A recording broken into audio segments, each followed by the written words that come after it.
Y'all know that is not my best event, compressing things. But I'm going to try to compress it. If we run long and you need to get up and leave, feel free to do that. I totally get it. I'm going to try to compress it as much as I can. But I do want to make sure we cover the things that are important, and some weeks that's harder than others. This week in particular is a tough one because, I mean, Abraham is a study unto himself. So, and this covenant is key to understanding the upper story and how God works that out in our lower story. So if I run over, forgive me. If you need to leave, leave. I'm going to try to get it as close to within the hour as I can, but this is a lot of material tonight. Let's go ahead and open up to Genesis 12.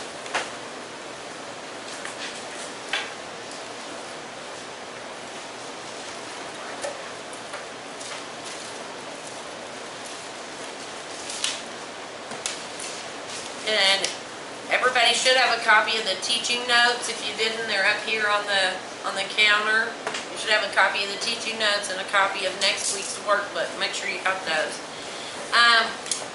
I started out with God called Abram out of the world and into fellowship.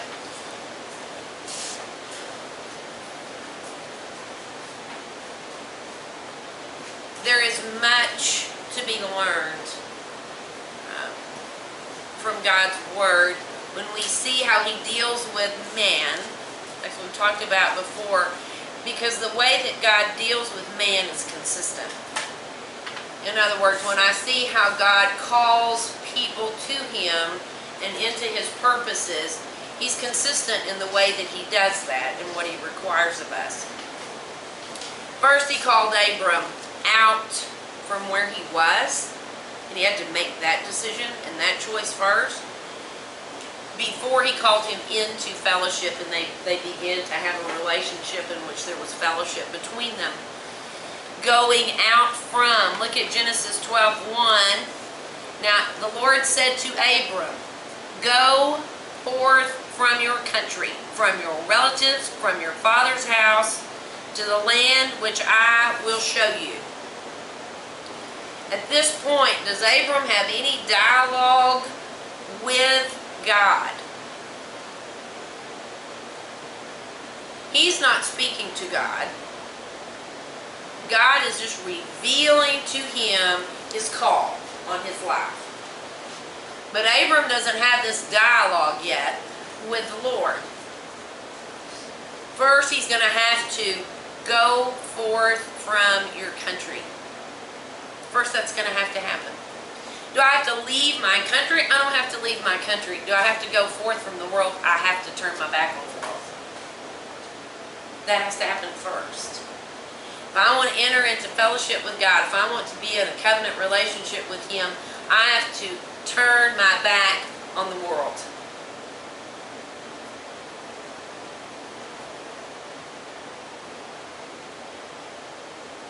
He has not changed in that regard.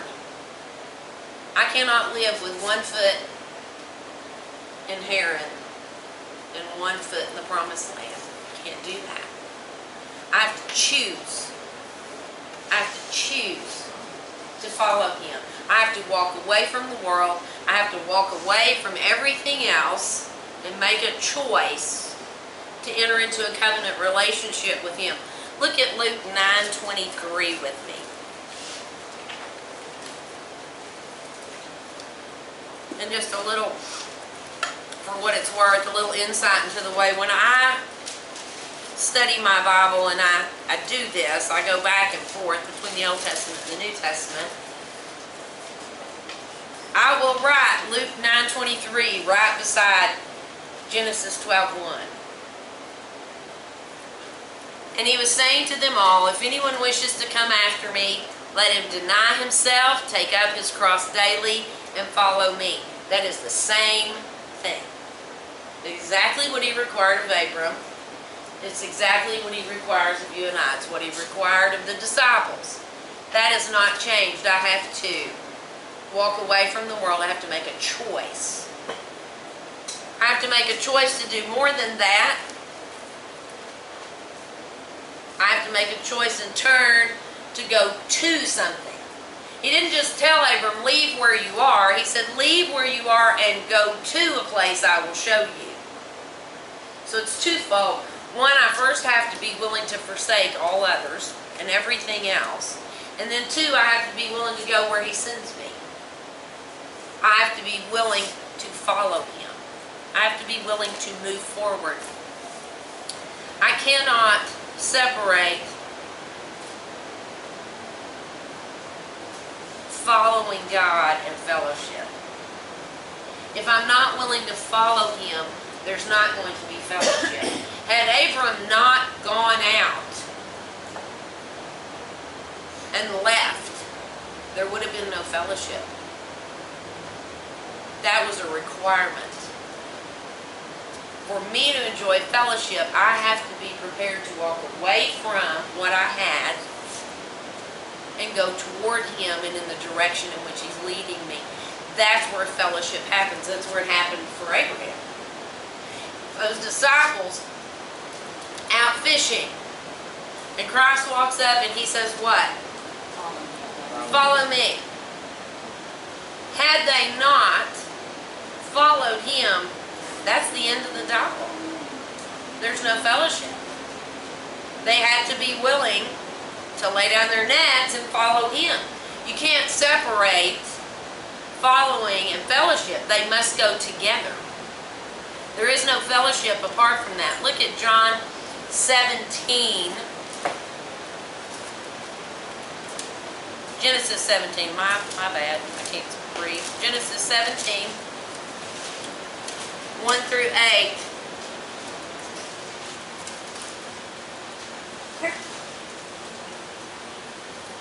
Now when Abram was 99 years old, excuse me, the Lord appeared to Abram and he said to him, I am God Almighty. Walk before me and be blameless, and I will establish my covenant between me and you, and I will multiply you exceedingly. And Abram fell on his face, and God talked with him, saying, As for me, behold, my covenant is with you. You shall be the father of a multitude of nations. No longer shall your name be called Abram, but your name shall be called Abraham. For I will make you the father of a multitude of nations, and I will make you exceedingly fruitful, and I will make nations of you, and kings shall come forth from you. And I will establish my covenant between me and you, and your descendants after you throughout their generations for an everlasting covenant, to be God to you and to your descendants. And I will give to you and to your descendants after you the land of your sojournings and all the land of Canaan for an everlasting possession, and I will be their God. I will be their God. That's fellowship. I will enter into a covenant relationship, a fellowship with you based on what? You see that very first verse? Walk before me and be blameless. You have got to go with me, and I will be your God. But you can't stay where you are doing what you're doing and expect to have fellowship with me. I don't offer you that. The other thing we see about this time is the introduction of circumcision. What is circumcision? Circumcision is a sign. It's a sign. Does the physical act of circumcision make anyone holy? It didn't make anyone holy. What was the point of circumcision? It's the seal of the covenant. It was a sign of the covenant. It was a sign that I chose to enter into a covenant relationship with God. It was just a sign. What would be similar to that now? Baptism. Baptism, exactly. Baptism would be a similar sign. Could I? Well, I couldn't. But could a man be circumcised? Wasn't going to work, was it? Could a man be circumcised and yet not be in a covenant relationship with God? Yeah, sure. Can a man, can I be baptized and not be in a covenant personal relationship with God? I sure can. They're just signs. They don't accomplish anything other than they reveal a relationship, a statement about a relationship. Why would they choose something physical like that? Why would God stipulate something physical like that? I mean, we could just kind of like a tattoo or something. If I'm a man, I'm asking, you know, could I get a tattoo or something? When you turn your head like that, we can't hear you. Why would you do something, why would God require something physical like that?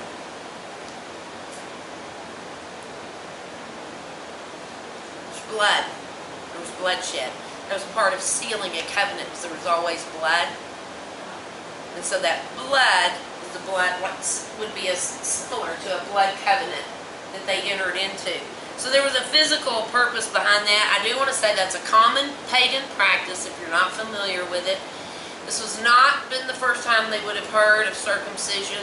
The Egyptians used it as a rite of passage for teenage boys at 14 or 15. They would be circumcised.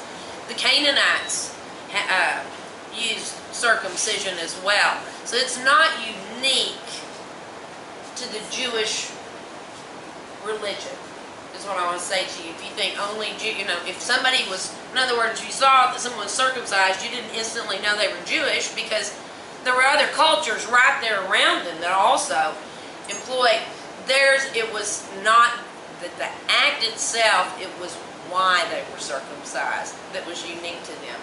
They were circumcised as a statement of their relationship with God, and that they were in a covenant relationship. Was there some sort of point that was supposed to be made by them circumcising on the 12th day or whatever it is? Yes, there is. We'll talk about that later. But yes, there is always a point when you get to dates. Well, I just remember they always had to be done on a certain day. There is a point, there's always a point when you look at dates and months and years, and those all mean something. And as we come across them, where they connect, I'll bring it up. Okay? But yes, there is, and that's a good observation. But it was a symbol of them being set apart. Who could be circumcised? Jews. But you're not Jew till you're circumcised.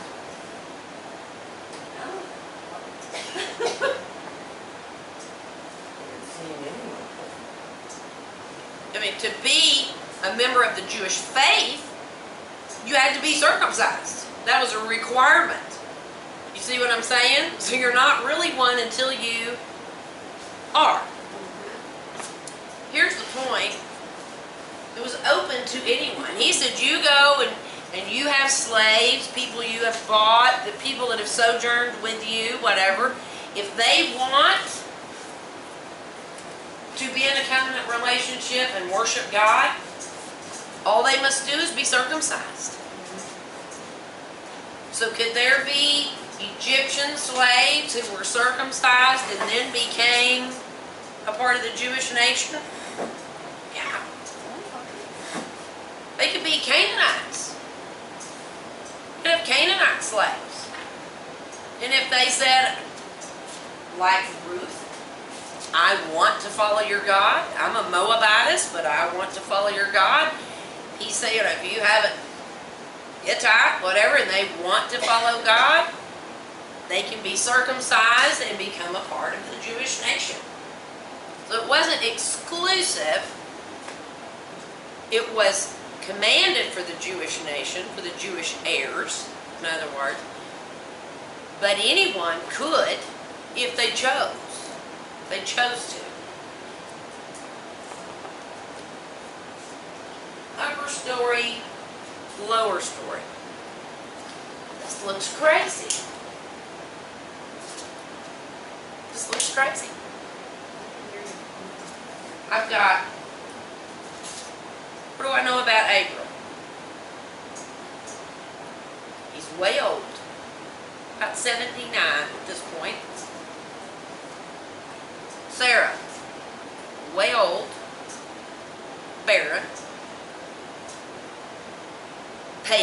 both raised pagan, no history whatsoever in a relationship with God.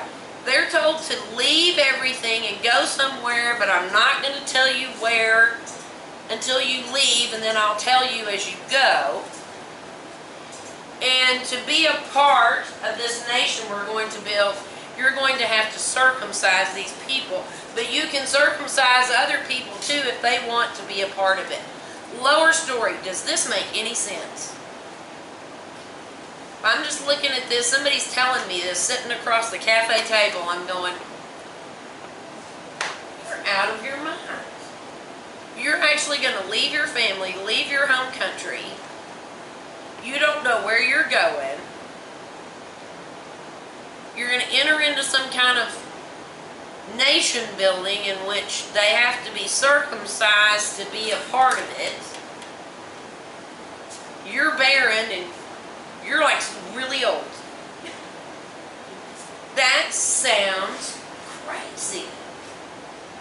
It sounds completely irrational.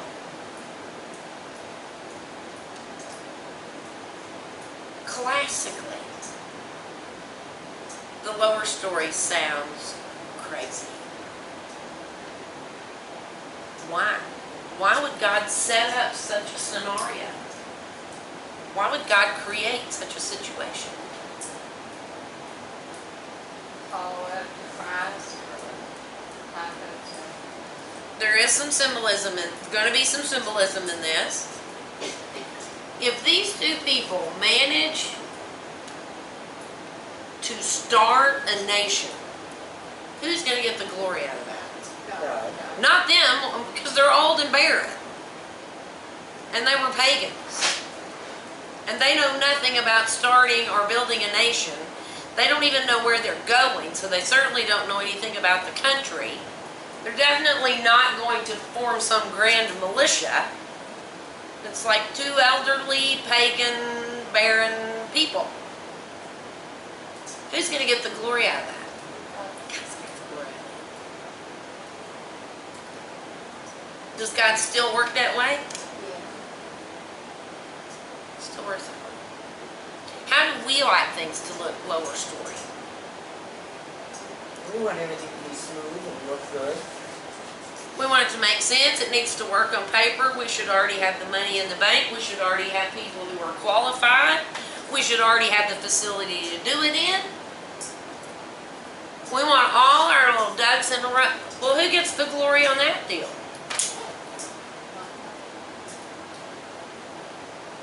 Whoever doing all the planning and doing.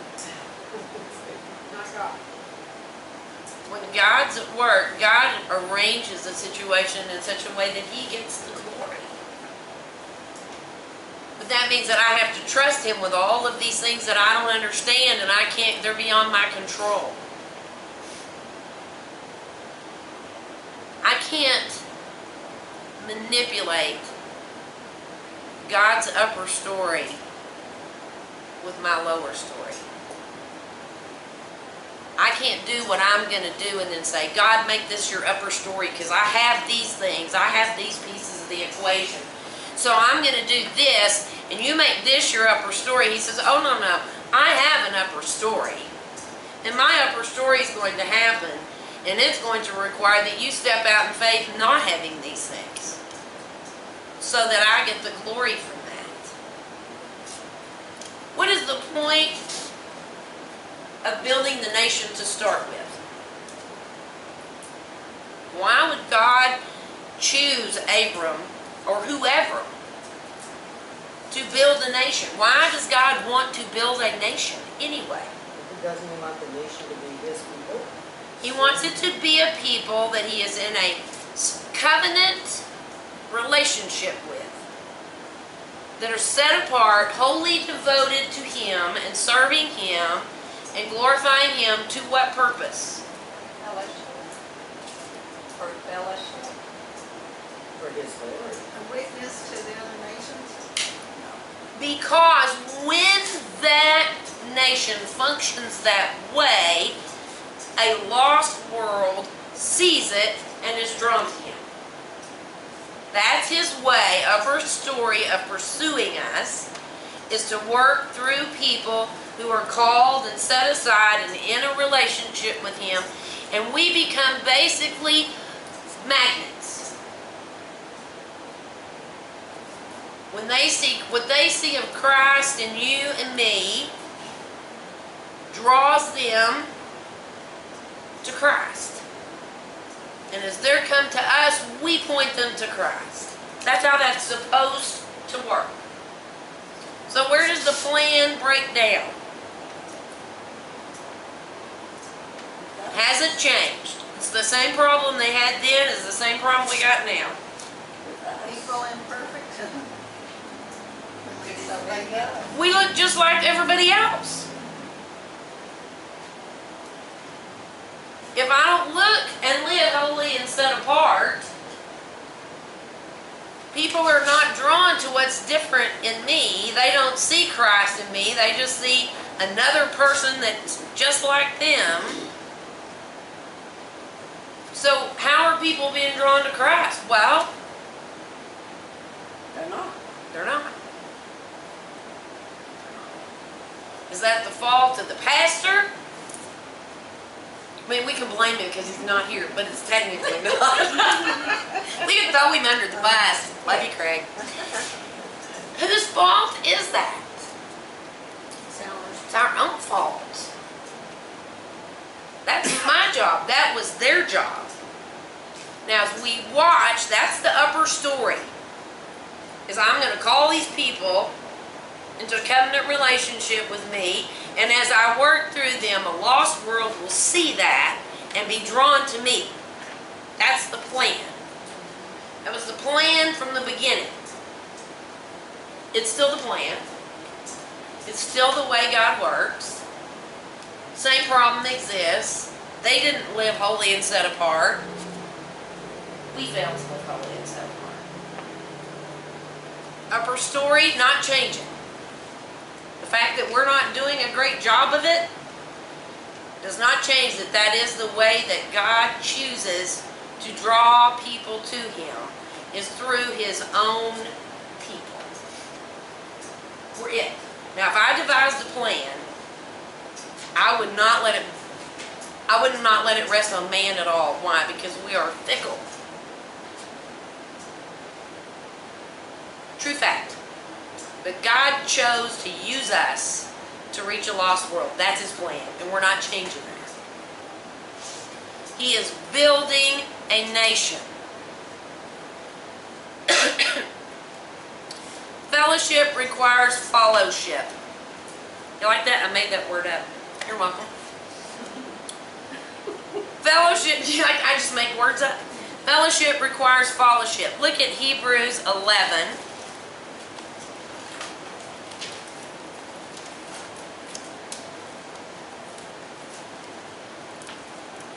We're going to look at verses 8 and 9.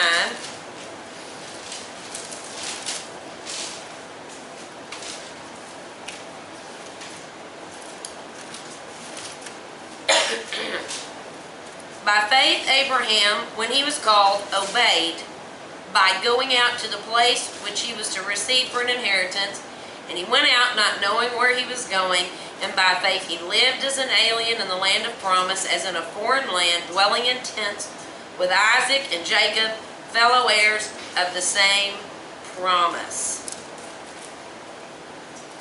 When God first revealed himself and made his call on Abram's life,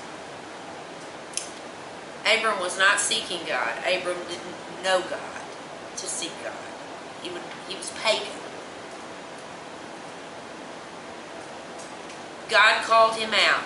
He chose to believe God and act on that in faith, and to literally follow God as God led him place to place. He didn't roll out a big map and go, okay, we're getting here and you're going to go this route. What did God do? He led him from place to place to place until he gets there. But all along the way, from here on out, we will see Abram having dialogue with God, and God having dialogue with Abram, and we will see that there is now a fellowship between. There is worship going on. We're going to see and learn now, before we get into the Old Testament good and hard, to watch for altars. Because altars are going to get put up all along this way as he's leading Abram to the promised land. At each stop, you see Abram builds an altar and he fellowships and he worships there. These altars are going to become important. So you're going to note, you want to pay attention to these altars. And tonight I'm going to talk to you about a few of them, and hopefully that'll kind of get you tuned in to looking for these altars and why they're important. He didn't know where he was going. God never gave him a full map. Have you ever followed somebody somewhere? Like in a car? Yeah, yelling at them to slow down. Oh, it's always that one light.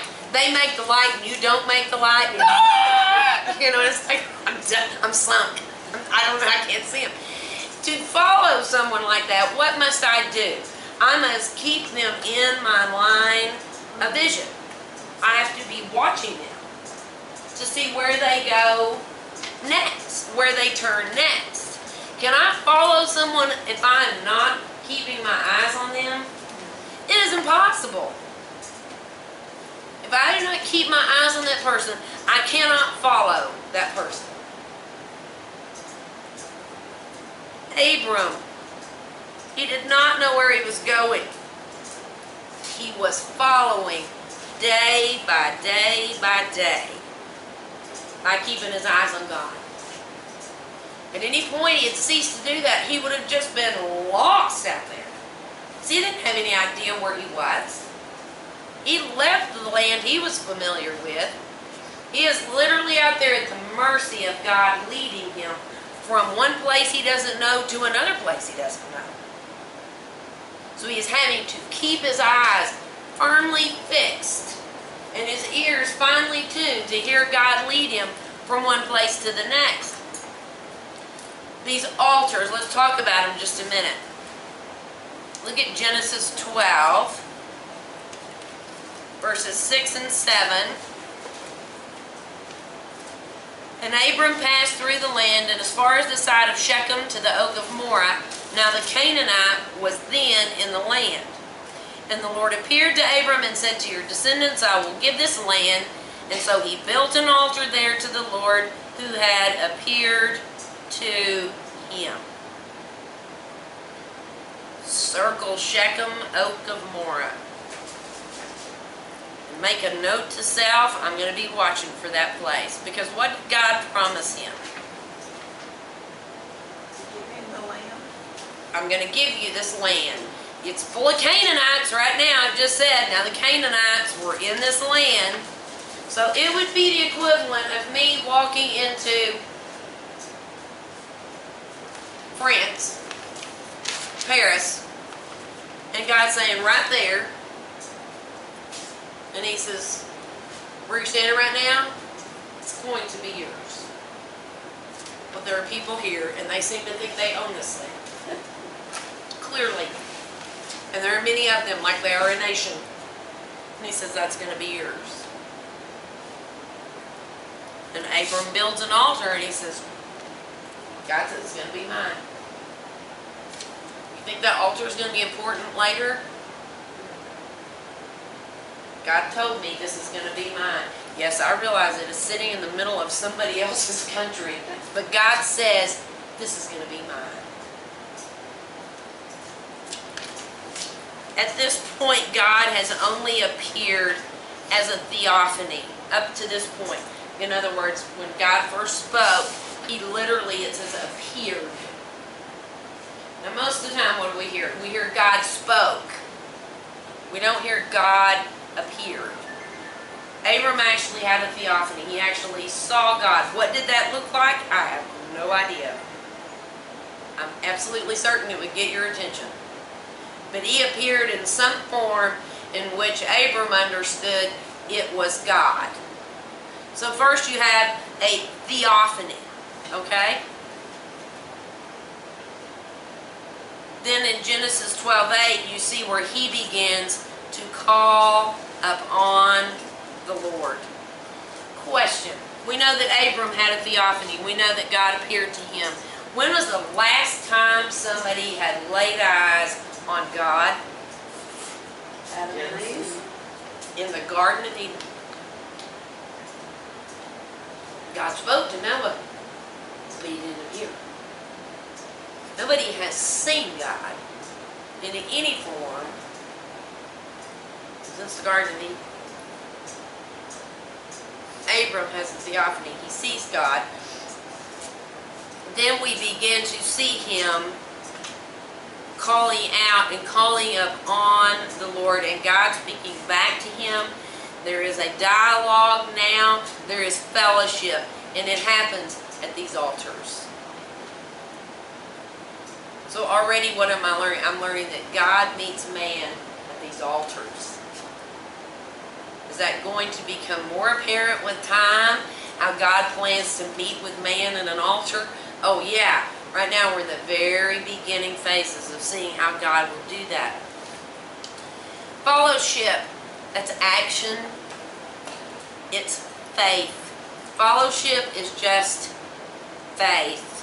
It is a verb. Faith is a verb. Faith is not an object. It's not a concept.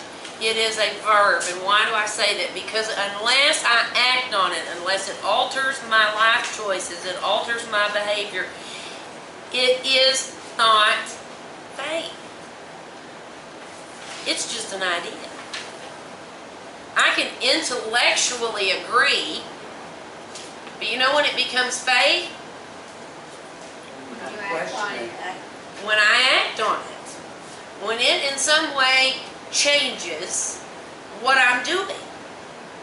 Either way. Beyond that, it's just a mental assent to something. I can say, I believe, I have faith, God provides. When can I say that I have acted in faith that God provides? When I didn't have any other way to do it, and I was counting on Him to do it. Now, I can say, by faith this happened. By faith that happened. Beyond that, it's all thought process. I can tell you all day, well, I think that bridge is perfectly stable. Because I stand here on the other side. You know, when you know if I really think that bridge is stable, You walk out on it. about 2 steps out, I don't duck and run back, keep going forward. I actually had faith that that bridge would hold. Anybody can say they believe it's stable, standing on solid ground. Talk to me when you're standing in the middle of a bridge. Now I know you got faith. Faith is a verb. It was faith that moved Abram from where he was to where God wanted him. I gave you some other verses there to look at. I'm not going to read all those because we will never make it tonight if I do. Fellowship and fellowship are inseparable from obedience. I cannot live in disobedience and expect to be living in fellowship with God.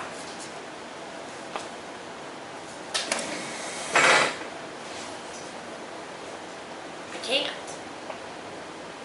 His fellowship came with Abram, as you see, as he acted in faith. That fellowship followed Abram acting in faith and being obedient. I can't separate those. I can't live in disobedience and expect to be in right fellowship with God. He does not offer me that. I'll show you one verse and then we'll move on. John 14:21.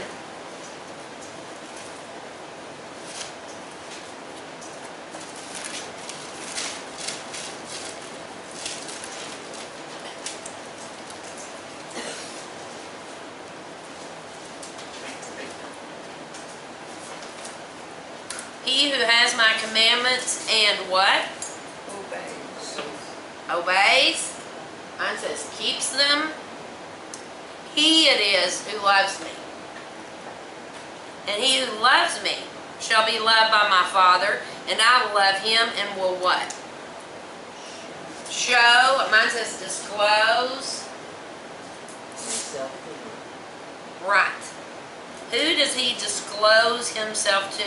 Who does he fellowship with? And he says it very clearly here. One who loves him. The people who love him, and how does he know who loves him? They're the ones that are obeying me. Is it necessarily the people who run around saying they love me? No. The people who love me, you'll identify them real quick. They're the ones that are actually obeying me. That's the ones that love me. And that's the ones I'm going to disclose myself to. That's the ones I'm going to be in fellowship with. It hasn't changed.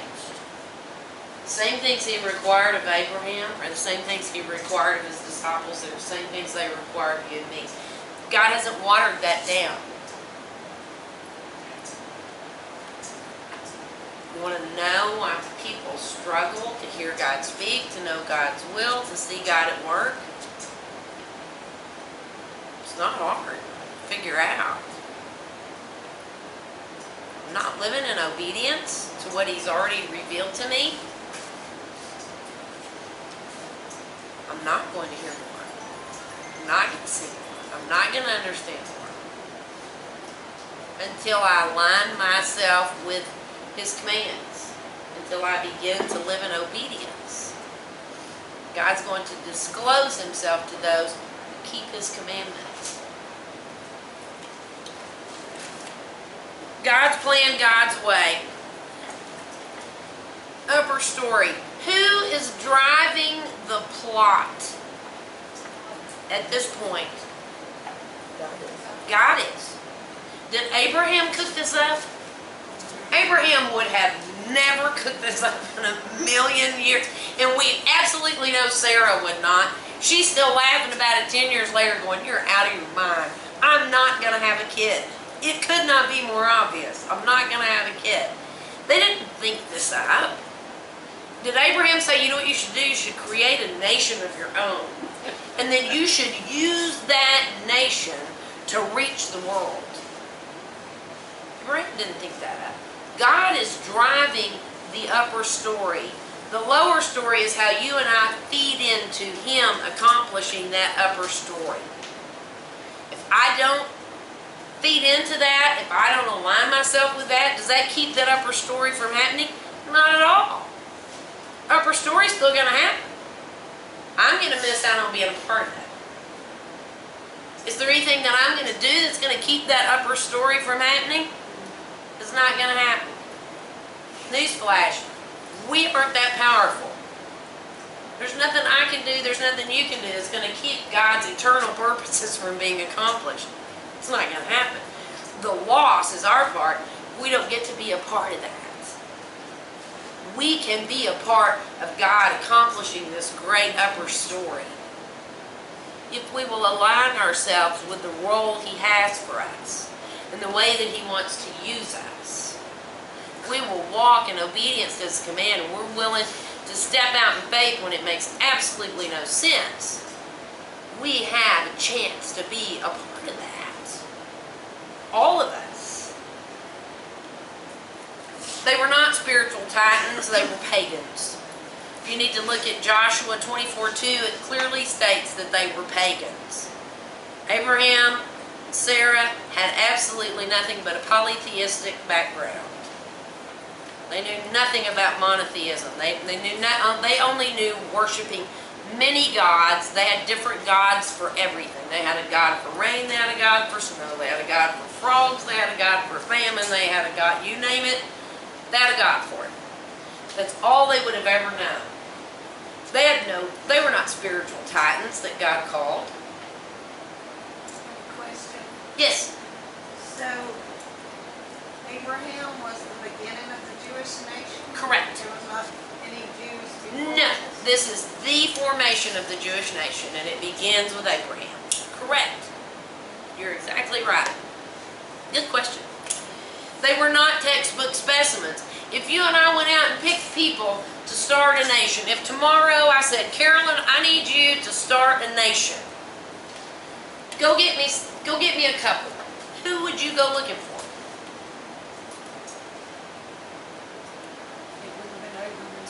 It wouldn't have been Abram and Sarah. It wouldn't have been Abraham and Sarah. It would have been young, fertile, probably mobile people, right?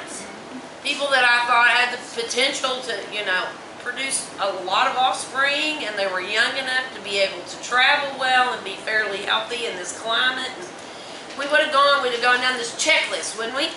Of who we would have picked. Would you have ever picked elderly, infertile people? Not in a million years would you pick these people. Here's the deal. It's God's plan. It's God's way. And God does all the heavy lifting. God does what? God does all the heavy lifting. Let's look at Genesis 17. Get your little pens, boys. We're going to look at verses 5 through 8. Holy cow, I'm running out of time. I knew this was going to be a problem. And I want you to circle I will each time it occurs. Where are we at? Genesis 17, starting with verse 5. No longer shall your name be called Abram, but your name shall be called Abraham. For I will, circle, make you a father of multiple nations.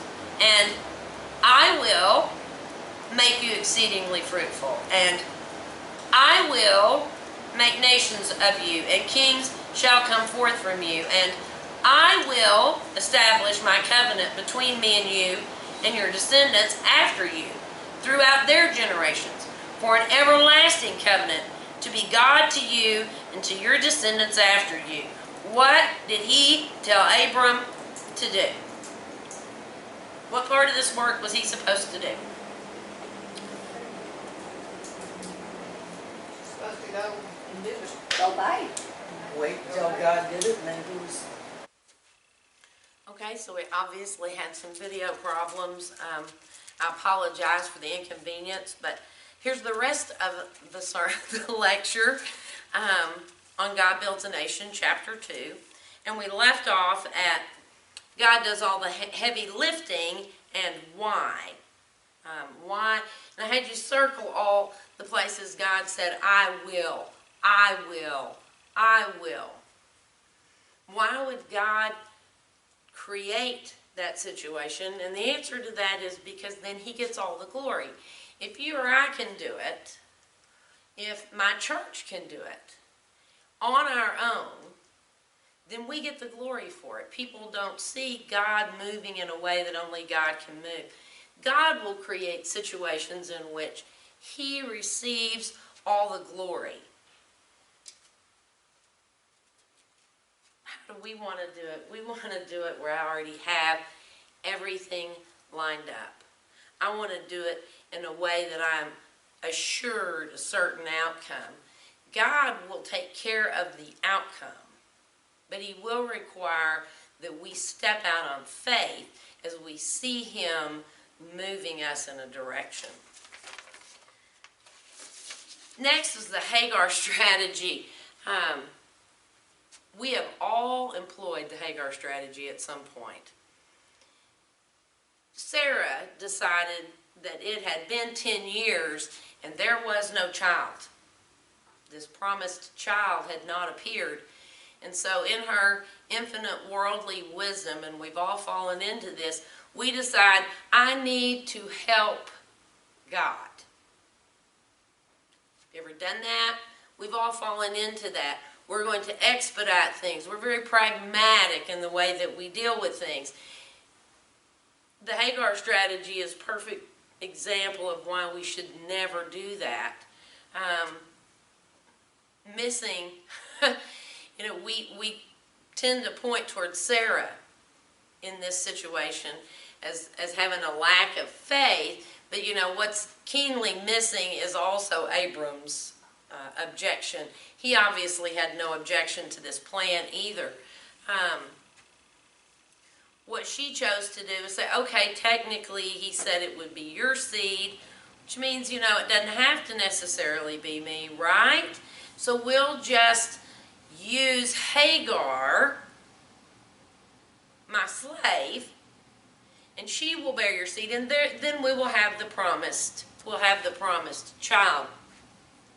A couple of things to note that will come up again and again as we go through the Old Testament. One is that Hagar was from the east. She was Egyptian. And so we'll see again and again where God warns us not to go down into Egypt. He warns his people not to go down into Egypt.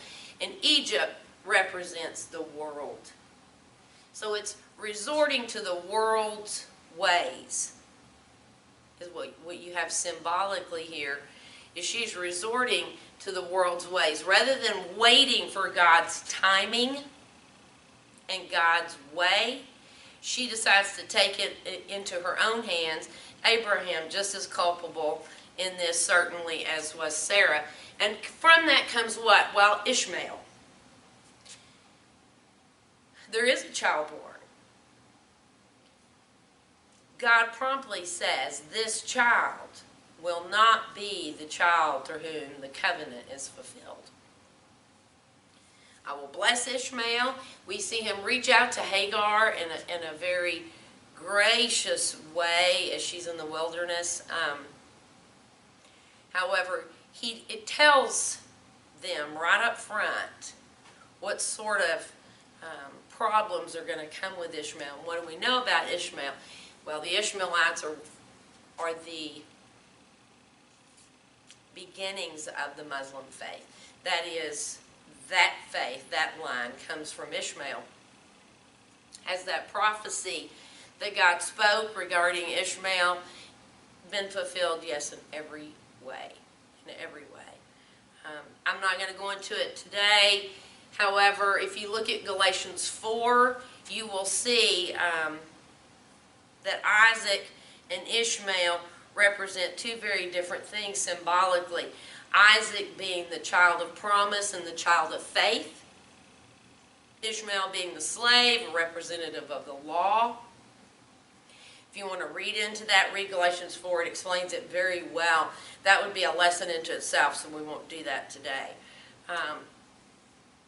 God is faithful to his word. I always ask you, what do we learn about God when you're reading? That he always reveals about himself. He reveals about his dealings with man, how he deals with man, and we learn things about ourselves because we have not changed either, unfortunately.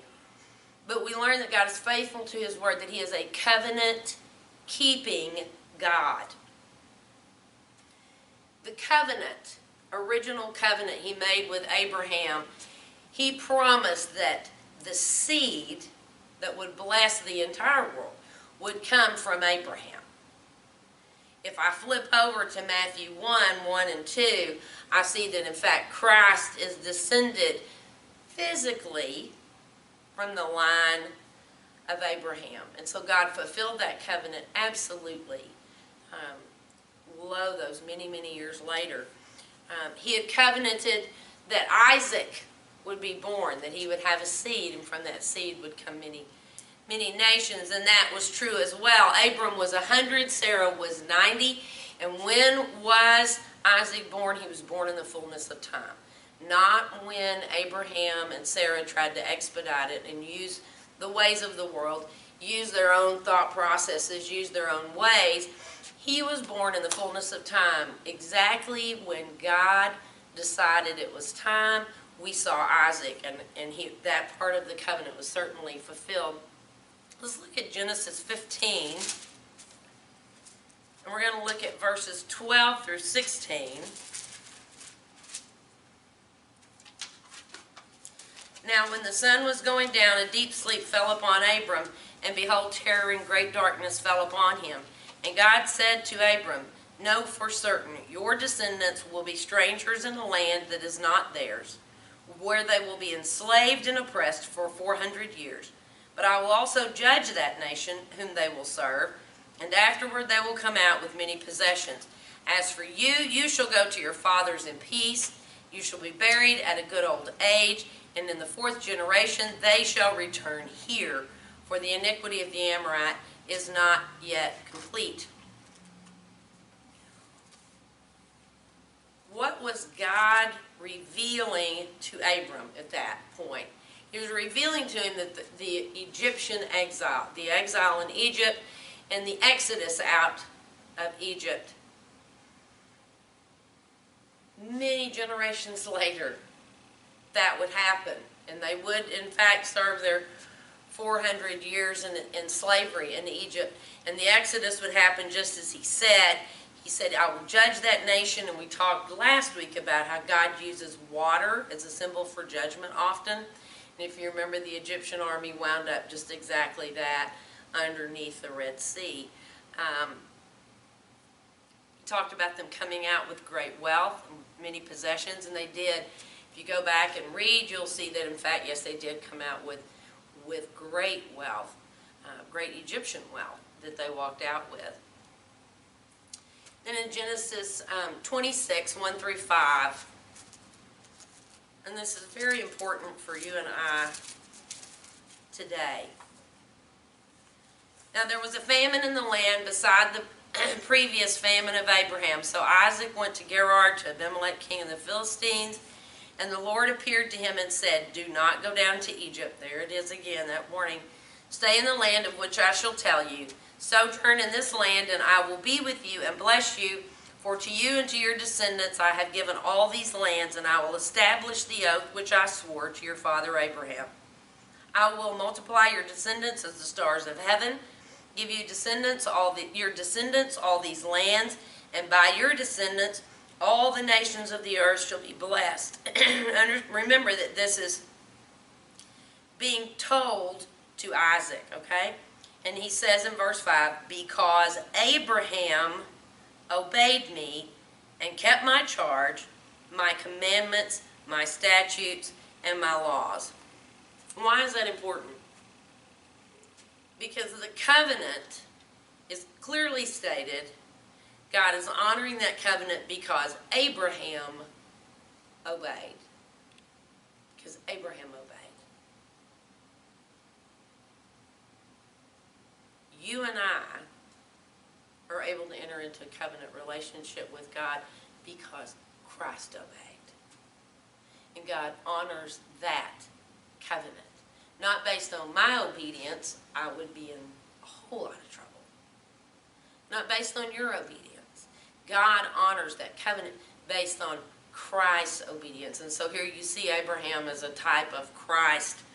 It is important for you and I to know that our God is a covenant-keeping God. If not, where would the assurance of our salvation be? Let's talk a little bit about Esau and Jacob. I don't want to belabor it. Most of us know the story well. The main thing I learned from Esau and Jacob, one of the main things I learned, is God's propensity for using second or younger sons.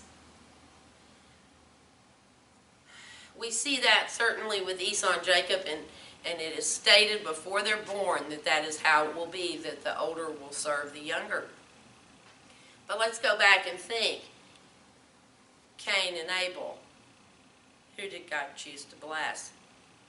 Esau and Jacob, Ishmael and Isaac. God chose Isaac. David, the younger son. Joseph, talk about him next week, the younger son. Often we're going to see that God chooses the younger son, and there's some symbolism in that for us, in as much as it's a preference, and it go back to that Galatians 4 reference that I made earlier, where God chooses to show us that the first is by the law, the second is by faith and grace.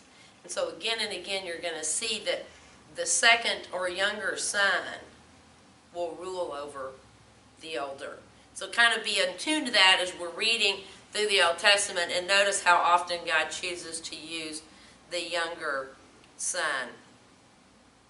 Esau goes on to marry a Canaanite, mixing with the world, directly in disobedience to their commands. Jacob sees and covenants with God at Bethel, and we're going to talk about that in a minute, the importance of these altars. He marries Rebecca and Leah.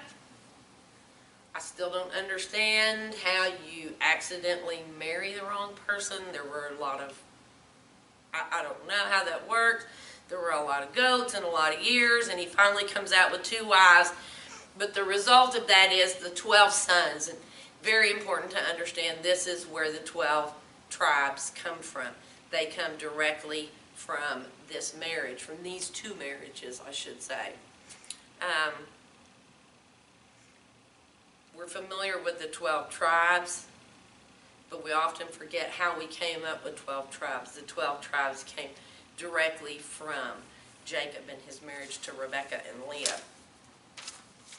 I didn't get to talk much about Isaac. I do want to talk about him a little bit as a type of Christ, because we're going to see that over and over. I just showed you how Abraham was a type, one of the ways in which Abraham is a type of Christ. We talked last week about how Noah was a type of Christ. Isaac was the son of promise, as was Christ. Christ was the firstborn son that was promised. He was the only son. Isaac was the only true son. And if you go back to John 3:16, for God so loved the world that he gave his only begotten son. It was a miraculous birth. Isaac was born of a barren woman. Christ born of a virgin. Both were offered, one symbolically, one physically, as a sacrifice.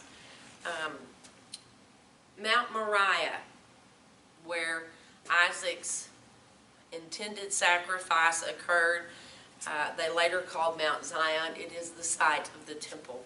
It is also where the mountains in which Calvary is located. You can look at 2 Chronicles 3:1 if you want to look at that. I want to talk to you just real quickly about these altars. As we go through the Old Testament, you're going to see altars set up everywhere. And we kind of tend to just read them and go past them. And in doing so, we miss a whole lot. So I would encourage you, highlight them in some way as you come up on them. As he names these altars, these locations of these altars, and then begin to follow them. Look for them when they come back up again and see what's happening there now. This week, what we saw was Abraham putting up altars as God was leading him in just to see the promised land, understanding he didn't own any of that yet. Just promising to him that that would belong to his descendants. But he's building altars at each of these places as God leads him along. He builds altars. And we talked about the fact that that was where he and God had a dialogue, and that's where worship occurred. The first one was Shechem, Oak of Morah.